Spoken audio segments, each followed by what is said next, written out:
It's been over a year since I last played Rainbow Six Siege for any real length of time, and I regret it. Earlier this week I went to play the upcoming Rainbow Six Siege Year 3 content $30 season pass on Amazon at Ubisoft's offices in San Francisco, and to be honest I'd be hard-pressed to talk about what's new. A lot has been added since last time I checked in, though from what I gather the standout new operator is Lion, an attacker whose special gadget is basically a legitimate wall hack. More on that later. Not knowing the current meta isn't what I regret though. I have no big stake in arguments about operator balance or whatever. What amazes me is that, 2 years into its lifespan and embarking on its third, coming up on 5 years since we first saw the Xbox One and PlayStation 4, Rainbow Six Siege is still the only real, next-gen, shooter. It's creative as hell. Where is everyone else? Tear down that wall, only next-gen shooter, is a bold statement, so let me explain, because I can already hear your protests. There have definitely been other shooters these last 4 years, and some great ones, too. But they feel like games I could have played a decade ago. Overwatch. Fantastic, and also not shy about its Team Fortress inspirations. Battlefield 1 and Star Wars Battlefront. Gorgeous versions of the Battlefield ethos, for the most part. We still haven't really surpassed Battlefield 2 or 3 in scope, with the same 64-player matches, the same mix of infantry and vehicles. Call of Duty. It's Call of Duty. Even more so, now that World War II took us back to the, in their words, boots on the ground era. And Doom isn't so much something new, as it is something very old. Hayden Ding managed shooter adjacents are probably the most creative breaks we've seen from the status quo. Warframe and Destiny finally realizing the promise of pseudo-MMO shooters, and PlayerUnknown's Battlegrounds popularizing a brand new subgenre. But when it comes to the humble team deathmatch style of play, we've mostly been stuck in a rut. As I wrote in my first ever preview of Rainbow Six Siege, there was a time when a new console generation meant new styles of play, not just prettier takes on the old ones. With the Xbox One PlayStation 4 era, that shift hasn't really happened. Pretty much everything's gone open world now, but that's just the continuation of a trend that started in the early days of the previous gen, where we saw games like Rage, Borderlands, etc. To an extent, Rainbow Six Siege also built on existing trends, with the destruction tech in Red Faction Guerrilla and Battlefield Bad Company 2 the obvious touchstone. It's also tapped into the same post-MOBA hero craze as Overwatch. But that destruction tech was always rudimentary on previous consoles, capable only of broad strokes execution.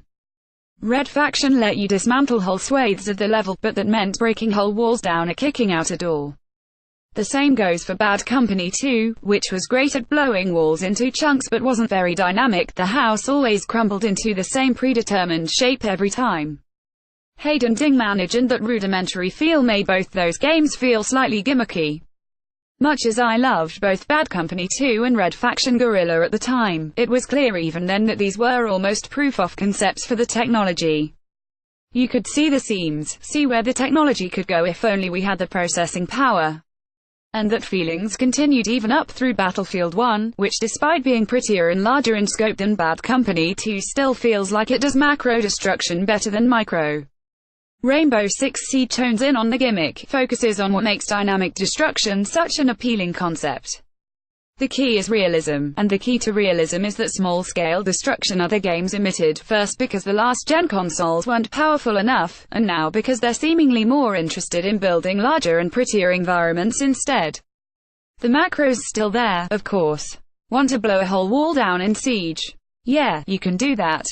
But you can also shoot a single round through the wall, use the ensuing hole as a peephole, and spy on the people on the other side.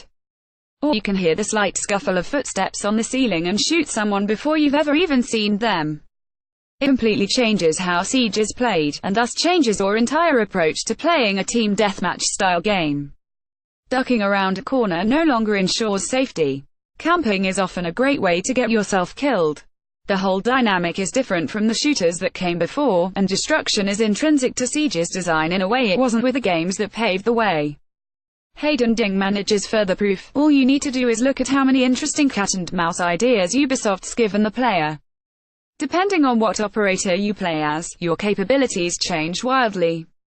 At launch there were characters who could blow holes through walls, a character that could sense heartbeats, one that could break down reinforced structures, and so on. Most of Rainbow Six Siege's characters couldn't even exist in other shooters, because Siege is the only one with these ideas in play. Post-launch heroes have been strong too. Hibana can shoot rounds through reinforced walls, making the defense's safe spots suddenly unsafe. Frost deploys traps on the floor, almost like bear traps, which can make simply walking around a desk or some rubble suddenly deadly. Jackal can spot recent footsteps, giving him a drop on fleeing defenders. Then there's Lion, my new favorite. As I said, he's almost like a legitimized wallhack. Lion's gadget is a drone that scans the entire map for enemies.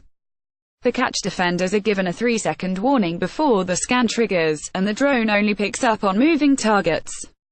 If the defending operators just stand still, the scan is wasted. But if someone's in a panic, or just plain doesn't notice the countdown, their entire body is highlighted in bright red through the walls. It's a fascinating gadget, leading to moments of decision where attackers are swarming the building and the defenders need to either get in place while giving away their position or freeze for 5 seconds and have to scramble afterward. Hayden Ding manage bottom line again, it's an idea that only makes sense in a game where being seen through the wall is an immediate detriment. These same sorts of genre-breaking ideas were what made me fall in love with Rainbow Six Siege back in 2015, back when the servers were still janky, hit registration was maddeningly imprecise, and when people seemed ready to write the whole game off from the start. And it's the same ideas that made me want to go back now. Just a few short rounds this week had me itching to reinstall Siege, because it's still so damn unique. Unparalleled, even. This generation of hardware, the games sure do look great.